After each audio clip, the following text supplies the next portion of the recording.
Hi friends, welcome back to my channel my kitchen and blogging. বন্ধুরা নিশ্চয়ই খুব ভালো আছো and this is my Thursday evening blog. তোমরা পুরো ব্লগটা দেখতে থাকা, আশা করি ভালো লাগবে। পরশুদিন তো আমরা ঘুরতে যাচ্ছি আর মাও আজকে চলে এসছে। মানে হয় না, মানে এতদিন তো নানান মুশকিলের মধ্যে ছিলাম আর একটু বাদেই ব্যাগটা সব প্যাক করা শুরু করে দেবো। মানে শুধু করবো করছিলাম, সেগুলো কিছুই করা হয়নি। তো মা চিকেন সিঙ্গারা আর চিকেন পকোড়া নিয়ে এসছে এখন, মানে সন্ধ্যাবেলায় খাওয়ার জন্য। তো যাই ওগুলো প্লেটে নিয়ে নিই। আর এই যে মা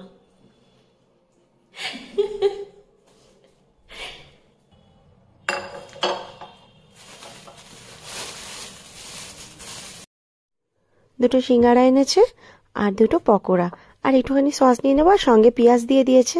ব্যাস নিয়ে নিয়েছি, এবার যাই ঘরে গিয়ে আগে খেয়ে নিই, তারপরে আগে ব্যাগটাই প্যাক করে নেবো ভাবছি।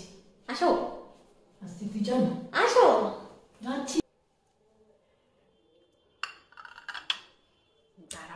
কফি করতে হবে তো, তুমি বানাও কফি তাহলে।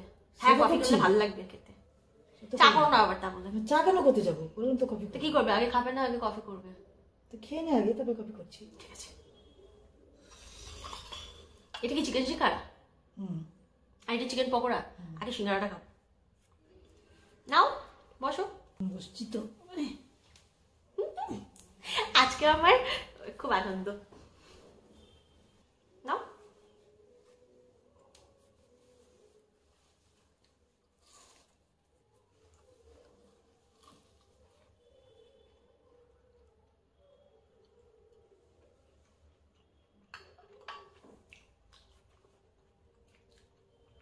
চিকেন দিয়েছে আদৌ?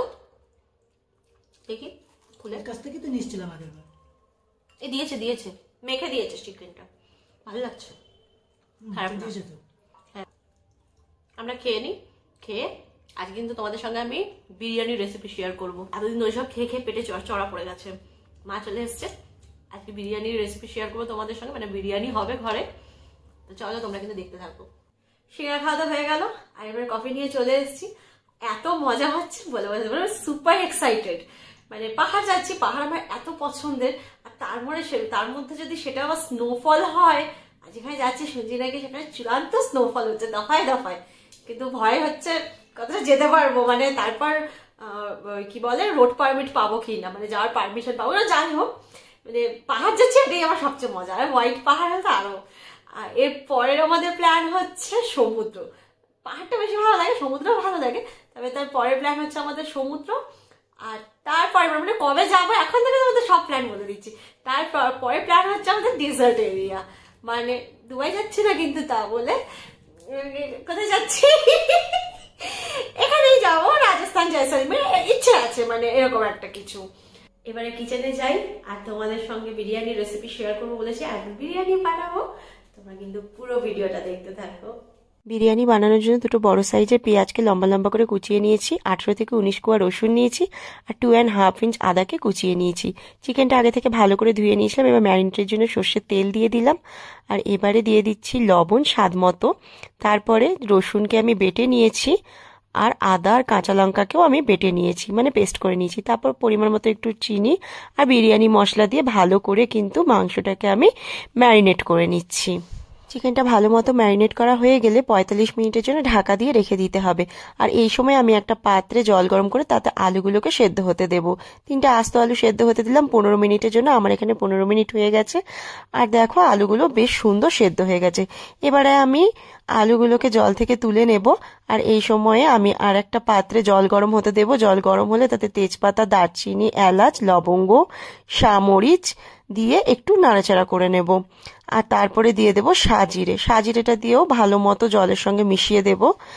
আমি বিরিয়ানির চাল আগে থেকে ধুয়ে 1 ঘন্টার জন্য ভিজিয়ে রেখে দিয়েছিলাম আর আমি গরম জল থেকে তেজপাতাটাকে উঠিয়ে নিলাম, কারণ সেটা মুখে পড়লে খেতে বাজে লাগবে। আর এখন আমি বিরিয়ানির চালটা দিয়ে দেব গরম জলের মধ্যে, মানে ভাত হতে দেব। ভাতটা কিন্তু মোটামুটি 80% মতন কুক হবে, ফুল কুক হবে না। আর আমার এখানে 80% কুক হয়ে গেছে। এবারে আমি ভাতের থেকে ফ্যানটা গলিয়ে ঝরঝরে হতে দেব। আর এদিকে একটু উষ্ণ গরম দুধে আমি অল্প একটুখানি কেশর গুলে নিলাম। কড়াই পরিমাণ মতন সাদা তেল নিলাম। তেলটা গরম হলে তাতে দিয়ে দিতে হবে ঘি। ঘিটা যখন গলে যাবে তখন তেলের সাথে ঘিটাকে মিশিয়ে দিতে হবে। আর তারপরে দিয়ে দিতে হবে যে লম্বা লম্বা করে পেঁয়াজটা কুচি করে রেখেছিলাম, সেই পেঁয়াজ কুচি দিয়ে ভাজা করতে হবে, মানে বেরেস্তা বানাতে হবে। তবে বেরেস্তা একটুখানি ড্রাই হয় আর ঝরঝরে টাইপের হয়, কিন্তু আমি সেটা করব না। আমি কিন্তু মানে মুড়মুড়ে টাইপের হয় দেখবে, কিন্তু আমি একটু নরম নরম করে ভাজবো। আমি পুরোপুরি বেরেস্তা বানাবো না। দেখো যখন পেঁয়াজের রংটা চেঞ্জ হয়ে আসলো ব্রাউন কালার, আমি তেল থেকে তুলে নিচ্ছি। আর ওই তেলের মধ্যে আমি যে আলুগুলো সেদ্ধ করে রেখেছিলাম তাতে একটুখানি হলুদ মাখিয়ে আলুগুলোকে আমি ভেজে নেব ভালো করে। এবার আমার এখানে আলু ভাজা হয়ে গেছে, আমি আলুগুলোকে তেল থেকে তুলে নিচ্ছি। আর ওই তেলের মধ্যে আমি এবার দেব দুটো এলাচকে আমি ফাটিয়ে নিয়েছি, আর দুটো লবঙ্গ আর দারচিনি। লবঙ্গ এলাচ দিয়ে তেলের মধ্যে নাড়াচাড়া করে তাতে অল্প পরিমাণে আমি পেঁয়াজ লম্বা লম্বা করে কুচিয়ে রেখেছিলাম, মানে বলতে পারো ছোট্ট একটা পেঁয়াজকে আমি, মানে ছোট গোটা একটা পেঁয়াজকে আমি কুচিয়ে রেখেছিলাম। সেটা যখন ভাজা হয়ে আসবে, মানে ব্রাউন কালার হয়ে আসবে, তখন আমি ম্যারিনেট করা চিকেনটাকে কিন্তু তেলের মধ্যে দিয়ে ভালো করে কষাতে থাকবো। বিরিয়ানির যে চিকেন কষাটা হয় সেই চিকেন কষাতে কিন্তু জল দিতে হয় না, মানে এক ফোঁটাও কিন্তু জল পড়বে না। ভালো করে চিকেনটাকে কষিয়ে নিয়ে 5 মিনিটের জন্য আমি লিড দিয়ে ঢেকে দেব। আমার এখানে 5 মিনিট হয়ে গেছে। আমি লিডটা খুলে আবার চিকেনটাকে একটু নাড়াচাড়া করে 10 মিনিটের জন্য আবার ঢেকে দেব। 10 মিনিট হয়ে যাওয়ার পর চিকেনটার মধ্যে আমি যে আলুগুলো সেদ্ধ করে ভেজে রেখেছিলাম সেই আলুগুলো দিয়ে দেব, আর সঙ্গে দিয়ে দেব 1/2 চামচ মতন বিরিয়ানি মশলা। এবার বিরিয়ানি মশলা দেওয়ার পর দিয়ে দেব কেওড়া জল, আর তারপরে দিয়ে দেব মিঠা আতর। যেহেতু কলকাতা স্টাইল বিরিয়ানি, আতর তো দিতেই হবে। আমি 2-3 ফোঁটা আতর দিয়ে দিলাম।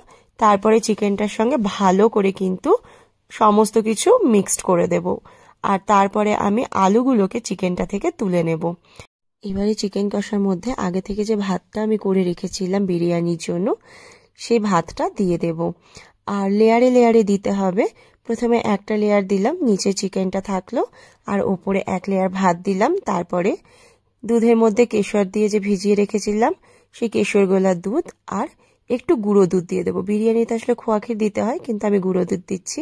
আর তারপরে বিরিয়ানি মশলা, আর তারপরে দিয়ে দিচ্ছি ভেজে রাখা আলু, আর তারপরে যে পেঁয়াজটা ভেজে রেখেছিলাম সেই পেঁয়াজ ভাজাটা। ক্ষীর দিলে বেশি খেতে ভালো লাগে। আর তারপর দিয়ে দিচ্ছি মিঠা আতর আর কেওড়া জল, কারণ কলকাতা স্টাইল বিরিয়ানি আগেই বললাম। আর দিয়ে দিচ্ছি বেশ খানিকটা ঘি। আর তারপরে আবার দিয়ে দেবো 1 লেয়ার ভাত। আমি 2 লেয়ারে করেছি, আর সেম ভাবে সবকিছু আবার দিতে হবে।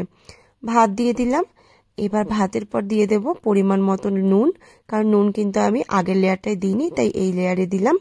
আর তারপরে বাকি কেশর গোলা দুধটা আর গুঁড়ো দুধ, আর তারপরে দিয়ে দিচ্ছি ভেজে রাখা পেঁয়াজটা, আর তারপর দিয়ে দিচ্ছি বিরিয়ানি মশলা, কেওড়ার জল আর ঘি, আর একটু মিঠা আতরও দিয়ে দিলে ভালো হয়।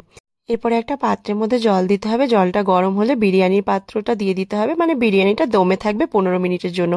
আর ঢাকা দিয়ে তাতে সিল করে দিতে হবে, ফয়েল কিংবা আটা দিয়ে। আমি এমনি নর্মাল ঢাকা দিয়েছি, একটা শিলনোড়া চাপিয়ে দিয়েছি। আর আমার এখানে বিরিয়ানিটা হয়ে গেছে, মানে 15-20 মিনিট হয়ে গেছে।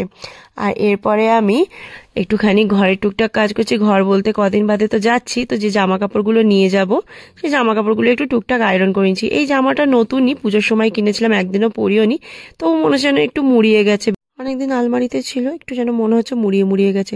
আরও কয়েকটা আয়রন করার আছে। আর তারপরে তো ট্রলিটা গুছিয়ে ফেলতে হবে, যা যা নিয়ে যাব। কি করে দিয়েছি, একবার ইউজ করেছি ট্রলিটা, তাতেই নষ্ট করে দিয়েছি। একবারই তো করেছি। হ্যাঁ, আগে জামাগুলো ভরে নি।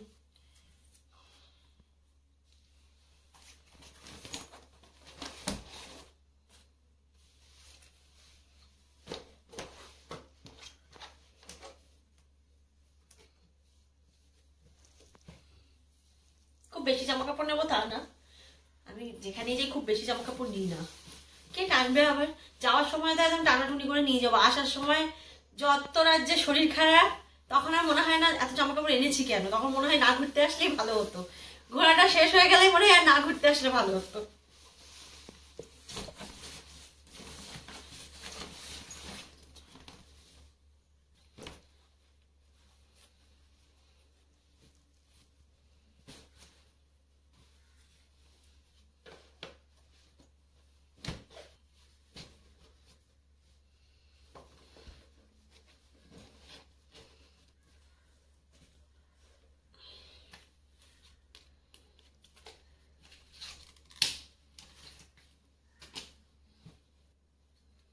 সব ভালো ঘুরতে যাওয়ার, এই সব ঝামেলা ভালো না। তাও যদি কেউ একটু গুছিয়ে টুছিয়ে দিত তাহলে একরকম। মা তো দেবে না, উল্টা মাইকটা আমাকে গোছাতে হচ্ছে। গোছানো এখনো কয়েকটা জিনিস বাকি আছে। এই ট্রলিটা আরো জিনিসপত্র ঢোকাতে হবে। একটা তো হলো, আমি ভুলেও গেছি কত কেজি করে যেন মানে পারমিশন আছে, সেটাও ভুলে গেছি। মানে নাহলে তো আবার যদি বেশি হয়ে যায় ওয়েট তখন আবার হ্যারাসমেন্ট। এই অল্প অল্প করে জিনিসই নিলাম।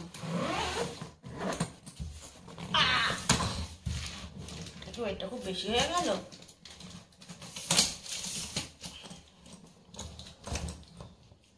মনে হচ্ছে এবার একটু বেশি হয়ে গেছে, কেন খুব টেনশন হয়।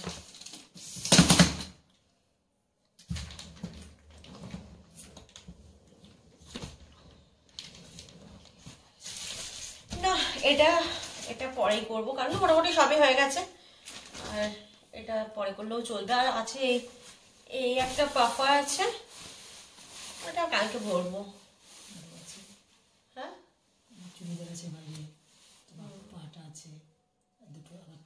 ও হ্যাঁ, আমার একটা পাফার জ্যাকেট আছে, লন্ড্রিতে আছে, ওটা কালকে আনবো।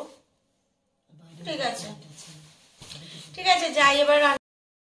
তো ডিনারে তো আমার বিরিয়ানি আছে, আর বিরিয়ানি আমি প্লেটে নিয়ে চলেও এসেছি। তাই কেমন দেখতে হয়েছে, সুন্দর না? তো এবারে চলো ডিনার করে নিই। আর আমার আজকের ব্লগ তোমাদের কেমন লাগলো? যদি ভালো লাগে তাহলে অবশ্যই একটা লাইক করে দেবে। আর আমার channel my kitchen and blogging চ্যানেলটাই কিন্তু সাবস্ক্রাইব করতে ভুলবে না। দেখা হচ্ছে তোমাদের সঙ্গে নেক্সট ব্লগে। কি মনে করছো, ভিডিও শেষ হয়ে গেল? না না, বাকি আছে, শেষ পর্যন্ত দেখে নাও। টেস্ট করে দেখি কেমন বানিয়েছি। রাইসটাই দেখি।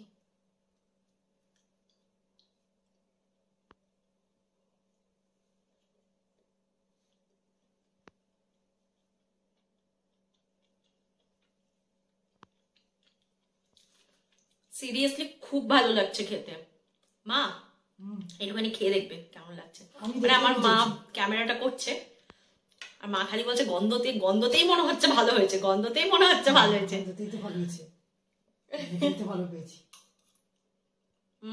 আলুটা জাস্ট ফাটাফাটি ভালো সেদ্ধ হয়েছে।